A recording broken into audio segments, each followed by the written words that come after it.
गांव सुखपुर की एक चीज बड़ी अनोखी थी। वहां की एक रसोई में कभी पानी इस्तेमाल नहीं किया जाता था। यह बात सुनकर हर कोई हैरान रह जाता।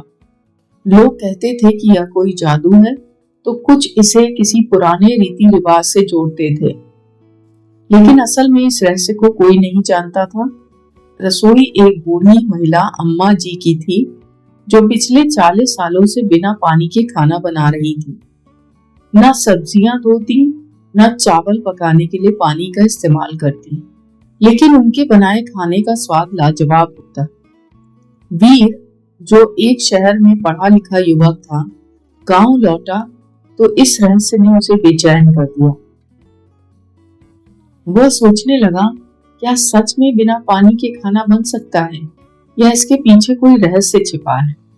उसने अम्मा जी से पूछा, आप बिना पानी के कैसे खाना बनाती हैं? अम्मा जी हल्की हंसी हंसते हुए बोली, बेटा, हर चीज को जानने की जरूरत नहीं होती, कुछ रहस्य बने रहने चाहिए। लेकिन वीर मानने को तैयार नहीं था। उसने ठान लिया कि वह इस गुत्थी को सुलझा कर ही रहेगा। वीर ने अम्मा जी की रसोई पर नजर रखनी शुरू कर दी। वह देखता कि अम्मा जी सब्जियों को कभी नहीं धोती थी, लेकिन फिर भी वे साफ सुथरी लगती थी। उन्होंने दाल और चावल को भी बिना पानी के पकाया, फिर भी वे पूरी तरह नरम थे।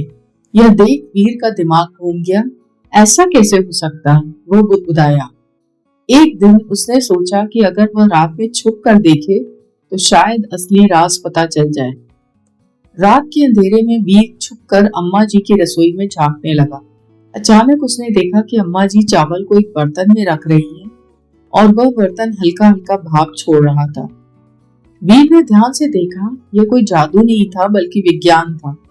अम्मा जी मिट्टी के बर्तनों का इस्तेमाल करती थी, जिन्हें पहले से भाप में रखा जाता था। इससे सब्जियां और अनाज नमी सोख लेते थे और बिना पानी के पक जाते थे। वीर को समझ आ गया कि यह कोई तंत्र मंत्र नहीं, बल्कि पुराने समय का एक अनोखा तरीका था, जिसे लोग भूल चुके थे। अगली सुबह वीर ने गांव वालों को इकट्ठा किया और सबको बताया कि बिना पानी की रसोई दरअसल एक पारंपरिक खाना पकाने की विधि थी, जिसमें भाप और मिट्टी के बर्तनों का इस्तेमाल किया जाता था। गांव वालों को ये सुनकर विश्वास नहीं हुआ। तब अम्मा जी मुस्कुराई और बोली, हाँ, ये सच है, हमारे पूर्वज इस तकनीक का इस्तेमाल करते थे। यह न केवल खाना स्वादिष्ट बनाती है, बल्कि पानी की भी बचत होती है। गांव वालों को यह जानकर गर्व हुआ कि उनके गांव की यह परंपरा कितनी अनोखी थी। वीर ने यह विधि आधुनिक विज्ञान से जोड़कर गांव में इसे फिर से लोकप्रिय बना दिया। अब सुखपुर गांव की यह बिना पानी की रसोई एक मिसाल बन चुकी थी, जहां लोग दूर दूर से सीखने आते थे।